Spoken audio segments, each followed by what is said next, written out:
તારીખ 12/1/1994 શ્રીમદ રાજચંદ્ર પત્રાંક 689 ઉપર પૂજ્યભાઈ શ્રી શશીભાઈનું દેવલાલીમાં પ્રવચન સળંગ પ્રવચન નંબર 99 મૂળ કેસેટમાં હમિંગનો અવાજ આવે છે.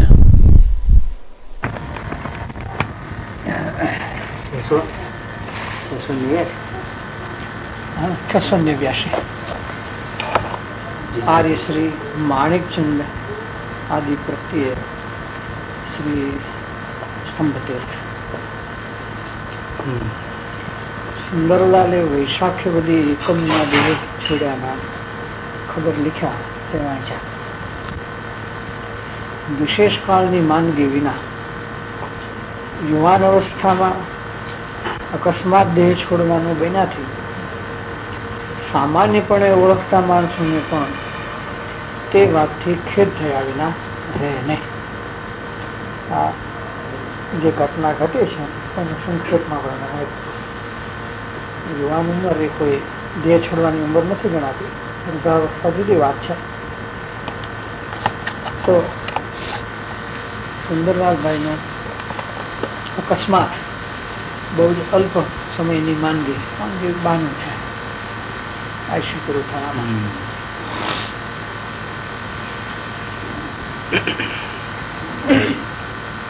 हिंदी में लेंगे जी. सुंदरलाल मुमुक्षु थे, शायद माणिकचंद के पुत्र होंगे.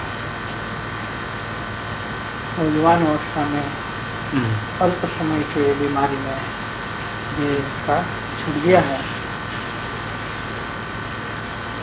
तो उसका समाचार मिला है और लिखते हैं कि उसमें तो स्वाभाविक रूप से ही दुख होने वाला है. ऐसे प्रसंग में तो स्वाभाविक दुख होता है कि मनुष्य आयु पूरा हो गया. सबसे बड़ी बात तो ये है कि अनंत काल में क्वचित ही मिलने वाला ऐसा मनुष्य आयु आत्मकल्याण कुछ किए बिना छूट जाता है, पूरा हो जाता है. ये सबसे बड़ा खेद की बात है. सबसे बड़ा खेद की बात तो वही होती है कि ऐसा इस प्रकार से तो कुछ न कुछ इसका सदुपयोग हुआ तो अच्छा है, कुछ मात्रा में मिले.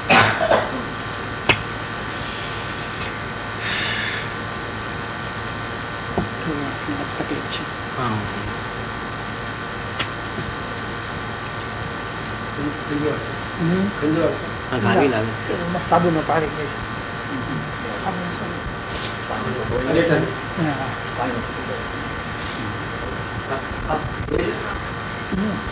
थोड़ा जैसे पर असर तो थोड़ी देर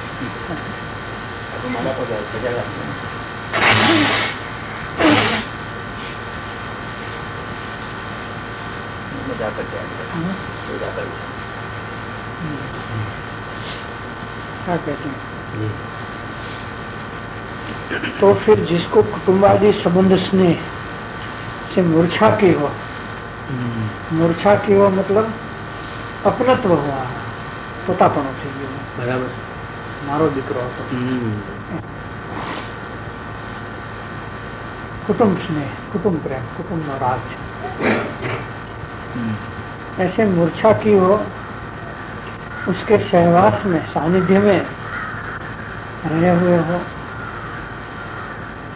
दादा का साथ में रहे हो, साथ में रहना हो बना हो, उसके प्रति कोई आश्रय भावना रखी हो कि लड़का बड़ा हो जाएगा, कुटुंब परिवार का व्यवहार इसके पर आएगा, हम कुछ निवृत्त हो जाएंगे, इतना इसका भी लाभ मिलेगा, ऐसा कोई आश्रय भावना रख ली हो क्या, उसको तो ज्यादा खेद बिना उसको विशेष खेद होता है. ऐसे संसार स्वार्थ का होता है. कुछ न कुछ आशा अपेक्षा एक दूसरे से परिवार में भी लोग रखते हैं, तो उसमें ऐसा निधन हो जाता है तो उनको और दुख होता है.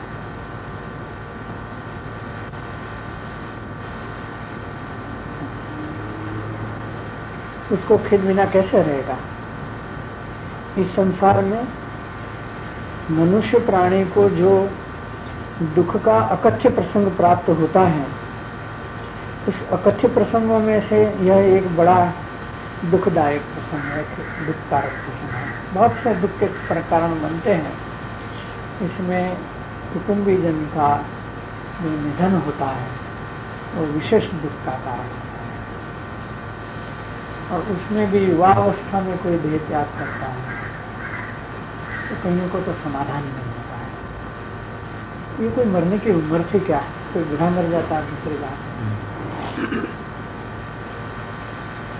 मैंने ऐसा होना ही नहीं चाहिए था, किसी कीमत में ये नहीं होना चाहिए था। वैसा कैसे भी वो नहीं हो गए वो समाधान नहीं होता। अकथ्य दुख होता है, उस दुख को कह नहीं सकते, बता नहीं सकते, कथन नहीं कर सकते, उसको अकथ्य दुख कहते हैं। ऐसा होता है। बहुत से प्रसंग में ये सबसे बड़ा प्रसंग है अकथ्य दुख का।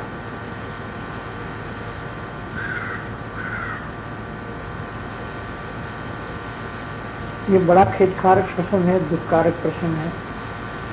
इस प्रसंग में यथार्थ विचारवान पुरुष सिवाय सर्व प्राणी विशेष दुख को प्राप्त होता है। ज्यादा दुख किसको होता है? जिसकी विचार शक्ति कम है। विचार शक्ति मैंने क्या? आत्महित और अहित के विषय में अपने जो प्रयोजन है उस विषय में जिसकी विचार शक्ति कमजोर है या नहीं है उसको ज्यादा दुख होता है। और ऐसी विचार शक्ति होती है तो उसको दुख कम होता है, क्योंकि उसको समाधान आएगा। पहला समाधान तो इस प्रकार होने योग्य है कि कोई भी जीव था जो संसार परिभ्रमण के चक्कर में हमारे संयोग में आया हुआ, उसमें अपनत्व करके अपनापना करके जो मूर्छा की है और इस मूर्छा का रस हमने वेदा है, यही दुख का कारण है, दूसरा कोई दुख का कारण नहीं। ठीक है, कोई विचारवान जीव को भी दुख तो हो जाएगा, उसमें निधन होगा, दुख होगा, ये चले गया, अब नहीं है, लाश पड़ी है, सब पड़ा है, फिर भी ये नहीं है, ये पक्का हो जाता है। उधर दुख चालू होता है, आकुलता चालू हो जाती है, अरे रे चला गया, अरे रे चला गया, कोई भी सदस्य हो उसको पड़ेगा। अब विचारवान जीव को ऐसा विचार आ सकता है, विचारवान है उसको, ये दुख होने का मुझे क्या कारण है कि जब तक इसके साथ में रहे, जहां तक इसके साथ में रहे, उसमें जो अपनापन का मीठा रस जिसको कहते हैं, अच्छा हुआ, अच्छा लगा, ऐसी मिठास का रस जितना भोगा है, वेदन किया है, इसका रिएक्शन अभी आ रहा है। वरना तो मृत्यु नाम तो डेली अखबार में पढ़ते ही हैं, कोई मृत्यु का समाचार से दुख नहीं है, लेकिन अपनापन है उसमें, यही दुख का कारण है। और वो अपनापन तीव्र रस से लिया है, उसका दुख ज्यादा है। फिर तो कहा कि संसार में तो किसी को दुख नहीं चाहिए, तो व्यवहार में क्या करना? कोई भी, कोई बात करेंगे, कोई भी मरे, किसी को दुखी नहीं होना है। क्या?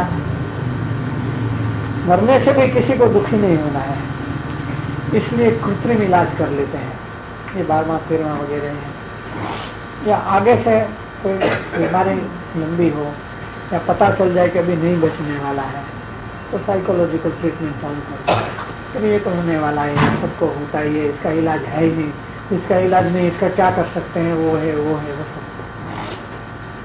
आगे पीछे कृत्रिमता बनाए रखता है ये, और उस दुख को हल्का महसूस करता है, और हल्का करने के लिए ये सब करते हैं, क्योंकि उसके मरने से भी दुख नहीं भोगना है हमको। क्या जीव की हालत है, तो कोई मर गया तो मर गया, दुख नहीं भोगे, ऐसा कोई उपाय बनाओ, बस ऐसा उपाय करते रहो। देखो ये संसार में जीव को स्वास्थ्य कैसा होता है, हर जीव को कैसा स्वास्थ्य होता है,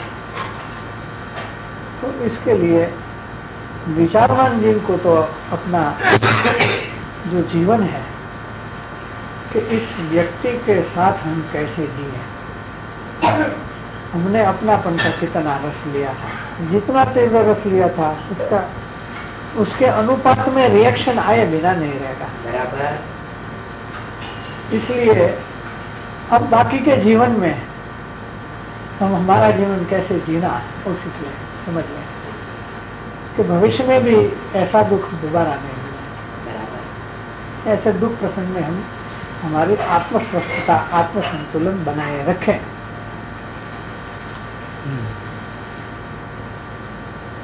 तो उसमें तो एक बात साफ है, संसार परिभ्रमण करते हुए अनेक जीव है, अनंत जीव है। इसमें प्रारब्ध वशात पूर्व कर्म योग से कुछ न कुछ जीवों का संयोग होता है और वो भी लिमिटेड पीरियड उसका होता है, फिर इसका वियोग होता है। उसमें जो रस लिया वो दुख का कारण। तो जिनने तो समझ लिया कि ये कोई अपना है ही नहीं, कोई पराया भी नहीं, कोई अपना भी नहीं, सब जीव मात्र भिन्न भिन्न है और हमारा जीवन हमको हमारे आधार से, हमारे अवलंबन से शांति से जीने की जो कला है वो हमको प्राप्त करनी चाहिए। अगर नहीं करेंगे तो ये प्रसंग तो बनने वाले हैं ही। अगर हम ऐसे जीने की कला नहीं प्राप्त करते तो ये प्रसंग तो बनने वाले हैं, ये दुख का कारण बनेगा ही बनेगा। और वो कौन चाहता है दुखी होना? दुखी होना तो कोई चाहता ही नहीं वैसे। इसलिए हम एडवांस में पहले ही इसकी तैयारी कर लें तो हमारा जो आत्म शांति है वो बराबर बनी रहेगी। वरना दुख तो होगा उतना ही नहीं, उस दुख के कारण में जो नया कर्म बनेगा वो उतना ही दुख का कारण बनेगा आगे जाकर के। शायद इससे विशेष दुख का भी कारण बन सकता है।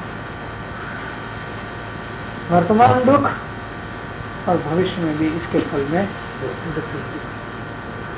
ये धार्मिक जीव होने से जी वो जीव जो होता है वो धार्मिक जीव होने से क्या विचार बना? अच्छा, साधर्मी होने से जैसे कुटुंब परिवार में हो या नहीं हो, कोई भी साधर्मी जीव जाने से भी दुख होता है, क्योंकि ये वियोग का दुख है। एक साधर्मीपना का योग था, हमें एक मार्ग में चलने से हमारा आपस में अनुराग था, प्रेम था। अब वियोग होने से ये प्रश्न चला गया, वो प्रसंग चला गया, सत्संग का जो भी है कुछ भी है वो प्रसंग चला गया। तो वो प्रसंग जाने से थोड़ा दुख लगता है। ये कारण दुख का कारण, वो दूसरा वो सांसारिक नहीं रहता है, ये कारण दुख का रहता है।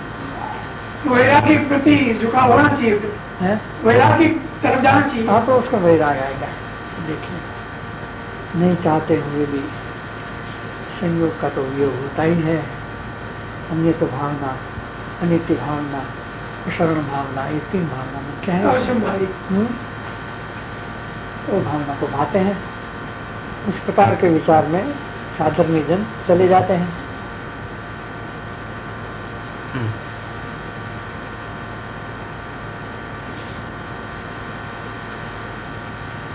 तो उसमें वो सांसारिक जो दुख होता है, इस प्रकार का दुख नहीं होता है, थोड़ा फर्क पड़ता है। वैराग्य का प्रसंग बनता है और वैराग्य आता है तो उसमें क्या होता है कि थोड़ा आत्महित में और लगने का एक निमित्त बन जाता है। क्या आत्महित में जोर से, तेजी से हमारा समय खराब किए बिना, बर्बाद किए बिना लग जाए, इस प्रकार की बात है। सब साथ में ध्यान रखना है। गीलो करीना एक टीपा ले लो भाई, एक टीपा ले लो। टीपा का गुस्सा भाई को कहना तुरंत दवा जैसे कुटुंबी जन का वियोग होता है वैसे साधर्मी जन का भी वियोग होता है। जैसे कुटुंबी जन का वियोग होता है वैसे साधर्मी जन का भी वियोग होता है। तो उसका वैराग्य और उसके वैराग्य में फर्क पड़ता है। वहाँ थोड़ा अपनत्व ममत्व का दुख विशेष होता है, तो दुख की क्वालिटी अलग है।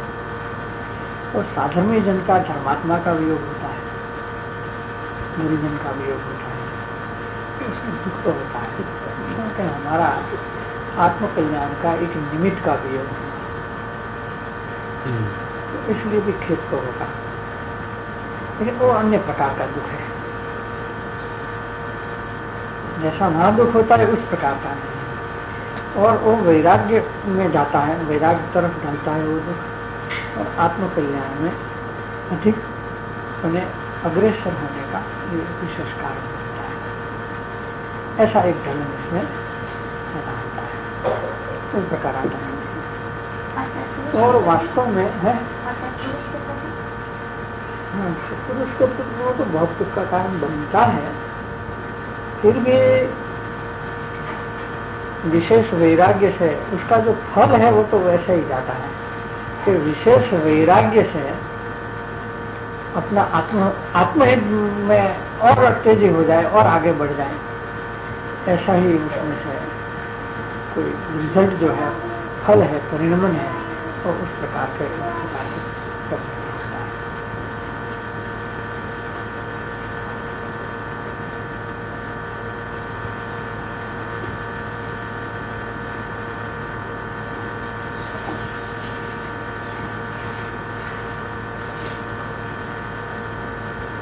लिया यथार्थ विचारवान पुरुषों को तो वैराग्य विशेष होता है, वैराग्य विशेष होता है। वैराग्य माने क्या? कहीं भी संसारिक प्रसंग में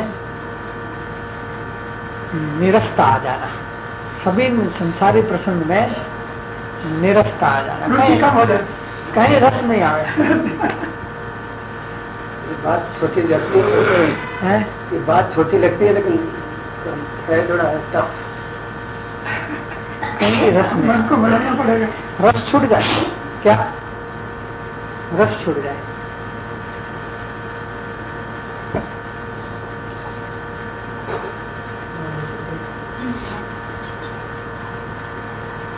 यथार्थ विचारवान पुरुषों को वैराग्य विशेष होता है। संसार का अशरणपना, अनित्यपना और असारपना विशेष दृढ़ होता है। यही भावना में आएगा। जो बार भावना है ना, इसमें चार भावना, अन्यत्व भावना, संसार भावना, अशरण भावना, अनित्य भावना, ये भावनाएं का उनको विचार आएगा। तो देखो ये भावना थे, ये इसका मूर्तिमंत प्रसंग आ गया। ये प्रसंग से ही इसकी प्रतीति आ जाती है कि ये वस्तु का स्वरूप ऐसा ही है।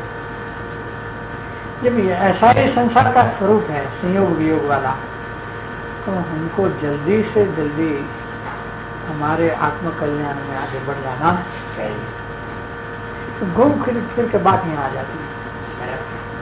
कैसा भी विकल्प अनेक अनेक प्रकार का भावना अनुसार आए, अनेक न्याय, अनेक प्रकार के विचार विचारवान जीव को आएंगे, लेकिन उसका जो टोटल है, ये टोटल वही है कि हमको जल्दी से जल्दी आत्मकल्याण कर लेना, शीघ्रता से कर लेना।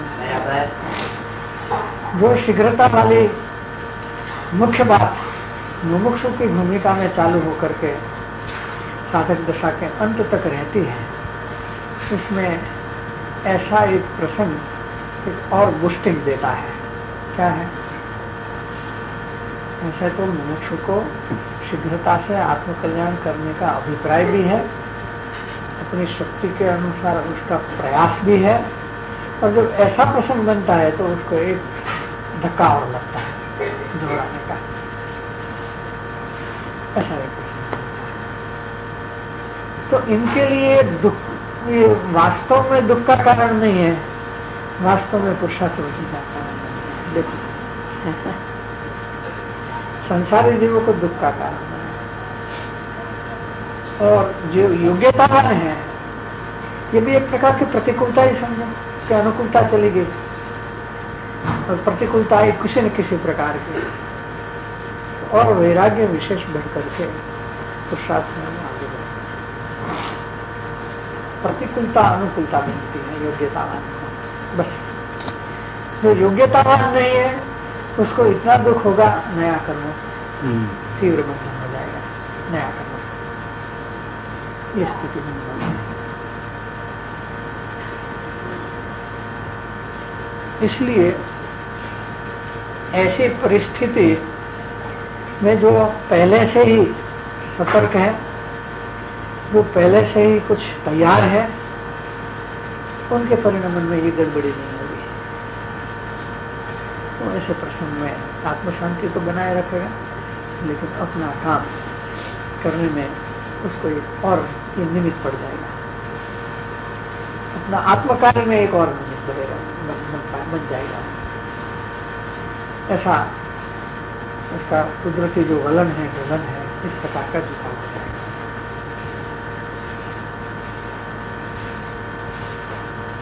और विशेष दृढ़ होता है, अपना पुरुषार्थ भी दृढ़ होता है, परिणमन भी दृढ़ होता है, भावनाएं भी दृढ़ होती है, ये सब होता है। विचारवान पुरुषों को तो यह खेद कारक प्रसंग, मूर्छा भाव से खेद करना यह मात्र कर्म बंधन का हेतु भाषित होता है। ये लिखा कि विचारवान को स्पष्ट लगता है कि अगर हम अपनत्व के कारण से दुखी होंगे तो जो हो गया वो तो हो गया, उसमें तो फिर होने वाला नहीं है, लेकिन नया कर्म बंधन हमको तीव्र हो जाएगा, नुकसान हमको हो जाएगा। अभी तो दुखी होंगे, भावे में ये दुख का ही निमित्त बनेगा, ऐसा कर्म बंधन। तो इसके लिए उनका जो दुख है वो उस तरह से नहीं चलेगा, कहीं रस नहीं लेगा, वैराग विरक्तता हो जाएगी, वो अलग बात है, विरक्तता होना अलग बात है, लेकिन उसको उस प्रकार का दुख नहीं होगा कि तीव्र कर्म बंधन हो।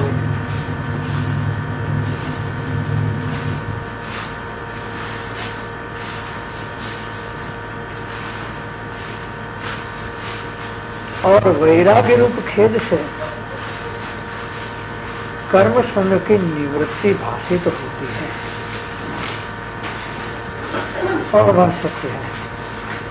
वैराग्य रूप खेद से कर्म संग की निवृत्ति भाषित होती है। ये जो वैराग्य है इससे कर्म संग की निवृत्ति, मैंने जो कर्म का उदय, संग मैंने उदय है, कर्म का उदय है, उसको निर्जरा में ले जाएगा। ज्ञानी होगा, पुरुषार्थवान होगा, तो वैराग्य से वो अपने आत्मा प्रति उसके परिणाम बन जाएंगे, और कर्म के उदय की निवृत्ति उनको भाषित होगी, और उसको लाभ का कारण, लाभ का निमित्त बन गया। ऐसे बहुत वैराग्य में कोई धर्मात्मा आया है, तो संसार में थोड़ा बहुत भी इनका जो योगदान था वो भी छूट जाता है। ऐसा प्रसंग वैराग्य बन गया। आज से तो हम दूसरा कोई, हमारा ज्ञान ध्यान के अलावा कोई काम में हमारा चित्त लगने वाला नहीं, हम कहीं जुड़ेंगे नहीं, हमको कहीं भी लगाना भी नहीं, हमको छोड़ देना, हर जगह से हमको छोड़ देना, व्यवहार से मुक्त हो जाएंगे। कई लोग तो व्यवहार से मुक्त हो जाते हैं, लेकिन इनका ये प्रसंग बन गया जब से वो कोई व्यवहार अटैक नहीं करता है, न किसी के शादी में जाता, न किसी के प्रसंग में जाता, न किसी के किसी भी प्रकार के जो सामूहिक प्रसंग है छोड़ देता है, और अपना पूरा समय आत्मकल्याण में वो लगा देते हैं। ऐसा नहीं बनता है। तो कर्मसंग की निवृत्ति भाषित होती है, और वह सत्य है, ऐसा करना योग्य है, ऐसा होना चाहिए, ऐसा होना तो अच्छी बात है। तो संसार में कुछ भी व्यवहार की गिनती है उतनी अल्पकालीन गिनती है, उतनी अल्पकालीन गिनती है कि उसकी कोई कीमत नहीं है। एक कल्पना जीव को होती है कि हम हर प्रसंग में शामिल होते हैं, कोई भी प्रसंग है उसमें शामिल होते हैं तो हमारी भी कोई वहाँ स्थान है, कोई वैल्यू है, कोई हमारी उपस्थिति की कोई नोंद होती है, वो भी थे वो भी थे। ऐसे जो प्रकार है ये सब कल्पना मात्र है, कुछ नहीं है, सब कल्पना ही कल्पना है, कुछ नहीं।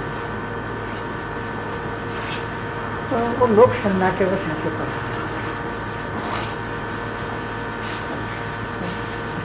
मकान मालिक रमेश भाई इधर थे ना, तो उतने दिन निवृत्ति में आए, करीब 12 दिन।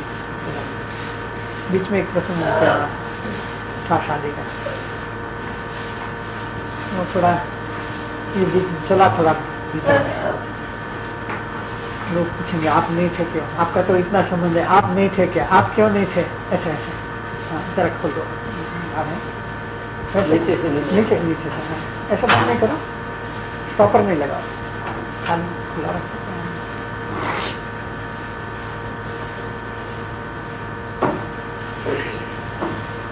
फिर टेलीफोन से बोल दिया छोटा भाई को तुम जाना है, हम नहीं जाएंगे। जबकि हमारा मुंबई में होता तो हम ही जाते, वो नहीं जाते। हमको हमारा ही महत्व भाषित होता है, छोटे भाई का नहीं। विचार किया कि इधर आए हैं, ये सब बात हो रही है, धर्म चर्चा हो रही है, तो सब इस विचार में लगे हैं। फिर वो चर्चा करी, ये सब कल्पना है, मेरी उपस्थिति का महत्व, ये सब जीव की कल्पना बेकार है। अपन नहीं होते तो जैसे संसार ऐसा ही चलने वाला है। हमारा भी यहाँ रहने का तो लिमिटेड पीरियड है, बाद में हम नहीं होंगे।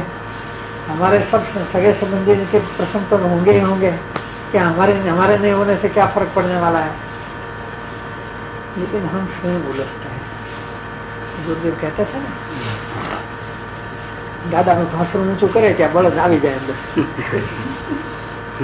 तो बैल होता है ना, उसको जोड़ते हैं ना गाड़ी के साथ, गाड़ा बोलते हैं ना आपके यहाँ, नहीं बैलगाड़ी। तो बैलगाड़ी के साथ बैल को जोड़ते हैं तो अगला वो ऊंचा करे, इसका मालिक, बैलगाड़ी का मालिक जिसको ऊंचा करे अंदर आने के लिए, तो उसको बुलाना नहीं पड़े, तो स्वयं ही आ जाता है। उसका आदत पड़ गई है, घुस जाता है कि बैल स्वयं घुस जाता है बंधन के लिए कि बांध लो मुझे। ऐसे कोई प्रसंग बनता है तो कोई बुलाया नहीं बुलाए तो भी उनको खुद को ऐसा मन रहता है कि मुझे जाना चाहिए, मुझे जाना चाहिए। खुद बंधन में पड़ना चाहता है। जीव की वृत्ति ऐसी है कि खुद बंधन में पड़ना चाहता है, तो उत्साह से उलझ करके वो पड़ता है। तो ऐसा वैराग्य प्रसंग बनने से ये सब छूट जाता है। पहले के जमाने में जो धार्मिक जन थे उनका तो बहुत ऐसी बात है। कई लोगों का ऐसा सुनने में आता है, कभी जब से इनके घर में ये प्रसंग बना है इस आदमी ने कभी मीठा नहीं खाया है, मिठाई छोड़ दिया है। जब से इसके घर में वो प्रसंग बना है उसने सब व्यवहार का त्याग कर दिया। कहीं शादी वगैरह में किसी प्रसंग में नहीं जाता, मुझे कहीं नहीं जाना है। मैंने हर्ष के समय प्रसंग को वो टालते हैं, ऐसा बनता है। तो क्या है कि रस आ जाता है, विरक्तता आ जाती है। देखो अनित्यता कैसी है। उनको नया कर्म बंधन के लिए एक निमित्त मिल गया, एक बहाना मिल गया, चलो अब छूट जाते हैं। वरना तो लोग कहेंगे ऐसा क्यों करते हो, लेकिन अब तो बहाना मिल गया। हमारा तो पहले से अभिप्राय नहीं था और एक निमित्त और मिल गया, चलो छूटे, विधान छूटी अपने में।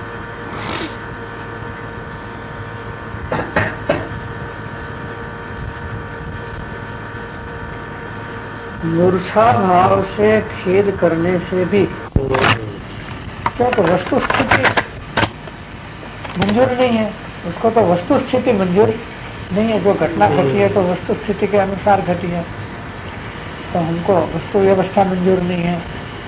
और हमारा अपनापन है नहीं, फिर भी अपनापन कर रहे हैं। अब चला गया फिर भी अपनापन नहीं छूटता है। फिजिकल पोजीशन तो वो बने तो अपना रहा नहीं, फिर भी अपनापन नहीं छूटता है। क्या बात है, दुख क्यों होता है? अपनापन से दुख होता है। तो ये अपनत्व छोड़ने का प्रसंग है, उसमें भी जो अपनत्व नहीं छोड़ता है ये अविचार दशा है।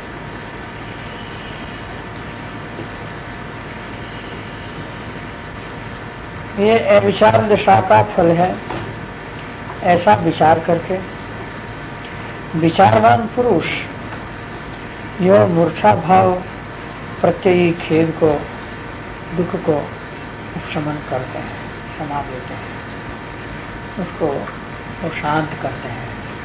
कि ये अविचार दशा का फल है, हमारी मूर्छा है, ये वर्तमान दुख का कारण, भावी दुख का कारण, और आत्मा को, आत्मा के स्वरूप से, साधना से दूर ले जाने वाले परिणाम है।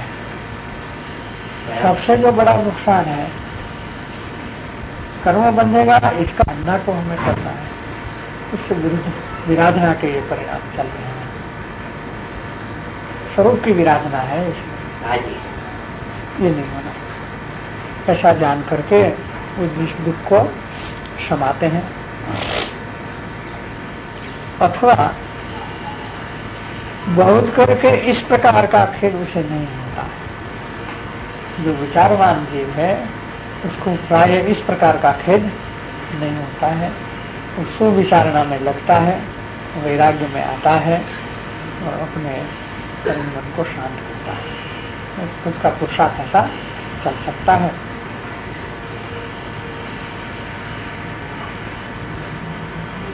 किसी भी रीति, किसी भी प्रकार से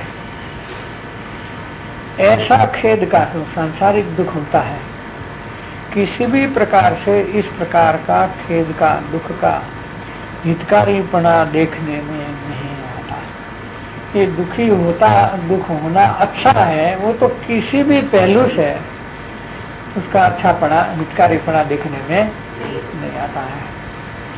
सर्वथा अहितकारक है, निश्चय से भी और व्यवहार से भी, वर्तमान में भी, भूतकाल में भी, सभी पहलुओं से ये अहितकारक है। और बना हुआ प्रसंग खेद का निमित्त है। इसलिए ऐसे अवसर में, ऐसे प्रसंग में विचारवान पुरुष को तो जीव को हितकारी ऐसा खेद उत्पन्न होता है। फिर से लेंगे, पत्र बहुत अच्छा है। इस विषय का ये पत्र बहुत अच्छा है। 689 मेरे मन में भी था, 689 लिखा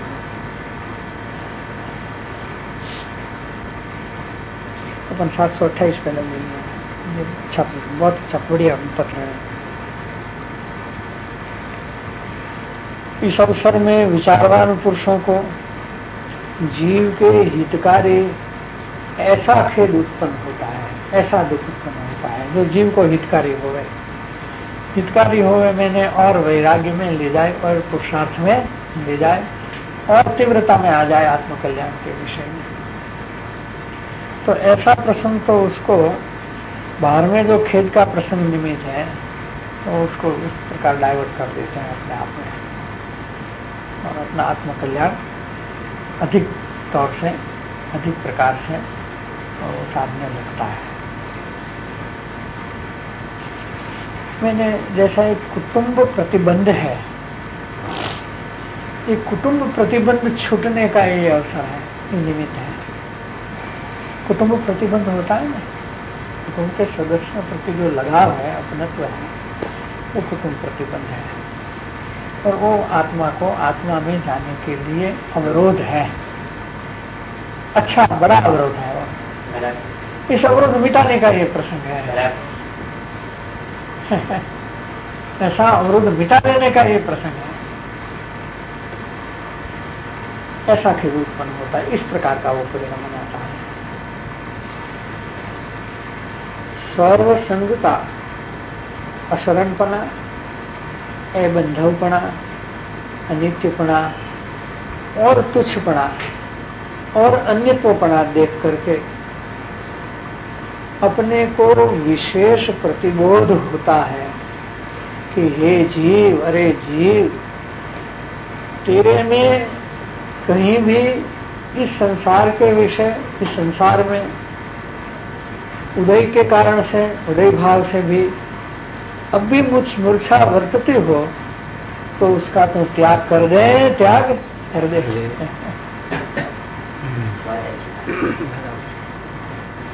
देव ने बहुत सुंदर विचार में कर लिया है। ऐसा प्रसंग बनेगा भी, हरेक को बनेगा, किसी को नहीं बनेगा सो बात है ही नहीं। तो सर्वसंग का शरणपना है, कोई शरण होने वाला नहीं है। शरण होना मैंने बचा लेना है। कोई बचा सकता है क्या? ऐसे प्रसंग से हमें कोई बचा सकेगा क्या? विश्व में कोई भी ऐसी व्यक्ति नहीं है, देव हो, राजा हो, कुछ भी हो, उनको ये प्रश्न अशरण है उस विषय में, और कोई उसको बचा सकता नहीं है। और बंधुपना, कोई मदद करने वाला है। बंधु मैंने भाई, भाई लोग मदद करते। आजकल ऐसा नहीं है, लेकिन नाम ऐसा पड़ा है कि कोई तकलीफ आवे तो भाई लोग हैं वो मदद करते हैं। आजकल दूसरी बात हो गई है, अब तो वैर वैमन्य से भाई लोग में ज्यादा होता है। किसी को नहीं होता है उतना भाग्यशाली समझ लेना, क्योंकि आजकल तो भाई लोग में वैर वैमन्य से ज्यादा रहता है, देखा देखी ज्यादा रहता है, और द्वेष भी ज्यादा रहता है आपस में। है भाई बंद है उसकी कहावत है ना, बंद भाई बंद की। हाँ, वो मित्र को कहते हैं, मित्र को भाई बंद। हमारे गुजराती में भाई बंद यानी मित्र। तो भाई जैसा बंधन, भाई मदद करता है, मित्र भी मदद करता है, तो उसके साथ कैसा संबंध है? बंध मैंने संबंध, भाई जैसा, तो उसको भाई बंद कहते हैं। गुजराती में तो भाई बंद ऐसा ही कहते हैं। संसार में ऐसे प्रसंग में कोई मदद कर सकते नहीं, किसी की मदद काम में नहीं आते। कोई दवाई ले आवे, कोई डॉक्टर ले आवे, कोई पैसा दे दे, अलग बात है, लेकिन कोई प्रसंग मिटा सकता नहीं है, यह संभव है। इसलिए अबंधुपना है। सत्पुरुष के निमित्त नहीं है। सत्पुरुष अगर मान दर्शाए, सत्पुरुष अगर मान दर्शाए तो वो प्रतिबंधक कारण समझ में आए तो क्या वो दूर करने का कारण नहीं बन सकता? ऐसे प्रश्न हुए बिना, ऐसा तो प्रश्न तो है ना, प्रसंग नहीं आया है। नहीं, इस तरह का प्रसंग अगर कोई मुमुक्षु को समझ में नहीं आ रहा है और सत्पुरुष अगर ध्यान आकर्षित करे और जो मुमुक्षु है वो सत्पुरुष से मार्गदर्शन ले और उसको अगर ऐसा विश्वास है कि अगर वो मार्गदर्शन देंगे तो उसका ये प्रतिबंध जो कारण है वो दूर हो जाएगा। तो ऐसी अवस्था में सत्पुरुष निमित्त नहीं कर सकते। यही तो हो रहा है। ये पत्र क्या है जो आप कह रहे हैं, वही तो पत्र है। जो बात आपने कही यही कृपालु देव तो कर रहे हैं। कृपालु देव तो परोक्ष है, प्रत्यक्ष नहीं। परोक्ष होते तो बोल के करते, और परोक्ष है तो लिख के कर रहे हैं। वो वामानिया से लिख रहे हैं, और ये बात का मुमुक्षु है तो परोक्ष है तो पत्र लिख रहे हैं, और वही कर रहे हैं कि आपको आपका कुटुंब प्रतिबंध छोड़ देना चाहिए। बस उतनी सी बात है। संक्षेप तो उसका उतना ही है कि समझदारी से, सही ज्ञान से और सही परिणमन से जो कुटुंब प्रतिबंध है वो छूटना चाहिए जीव को। बस यही तो कर रहे हैं सत्पुरुष, यही कर रहे हैं, पत्र लिखकर वही कर रहे हैं।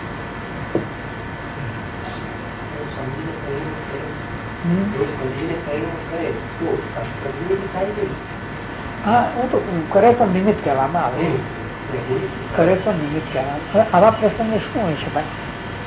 આશ્વાસન તો બધા આપે છે, દિલાસો તો બધા આપે છે, તો સામાન્ય માણસ દિલાસો આપે અને સત્પુરુષ દિલાસો આપે, એમાં ફરક પડે કઈ? અડધી વાત તો આજે હાજરીથી દૂર થઈ જાય, એની વાત તો આવે ત્યારે ભૂલી જાય। अगर कोई मुमुक्षु को पता है कि ये महापुरुष ऐसे प्रसंग में उपस्थित हुए मेरे यहाँ, तो उनको बहुमान के परिणाम में वो आधा तो हल्का हो जाएगा। जो भी कहेंगे बहुत ध्यान से सुनेगा और तो प्रयास करेगा, पुरुषार्थ करेगा, अपना परिणाम सुधार लेगा। सब तो उनको दोनों का संबंध है, वरना दोनों का संबंध भी क्या। जिसको तीव्र दुख हो जाता है उनको तो सुनने की जगह ही नहीं रहती है, वो तो उतना धकेल जाता है दुख में, उतना धकेल जाता है कि उसको कोई कुछ भी सुनाए इसकी असर नहीं आती है। ऐसा भी हो जाता है किसी को, तो वहां तो कोई उपाय नहीं है। जैसे पानी में दो तरह से डूबना होता है, एक भीतर 20-25 फीट भीतर में कोई डूबता है, उसको तो बचाने का कोई इलाज नहीं है, वो तो डूब के मर जाएगा, क्योंकि कौन जानता है कि वो डूबता है, पर वो भी किसको पकड़ेगा। तो भीतर में बह रहा है पानी का साथ, तो डूब के मर जाएगा। लेकिन जो सपाटी पर डूबता है उसको बचने का अवसर है कि कोई न कोई उसको बचाने वाला मिलता है, कोई लकड़ा होड़ी कोई मिल जाता है तो बच जाता है। तो निमित्त भी कुछ अवस्था में कामयाब होता है, कुछ अवस्था में निमित्त का निमित्त बनाने में रहता है।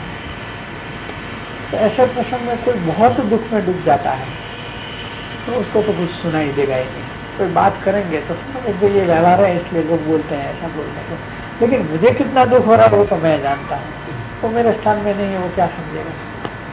तो दुख से बाहर निकल पाएगा नहीं। लेकिन जो थोड़ा सा भी विचारवान है, हल्का है, उनको कोई अच्छा संग मिल जाए, सत्पुरुष मिल जाए, तो उनकी जो वृत्ति है वो अच्छी लाइन में चढ़ जाए, ऐसा एक निमित्त ये प्रश्न बन जाता है वहां से।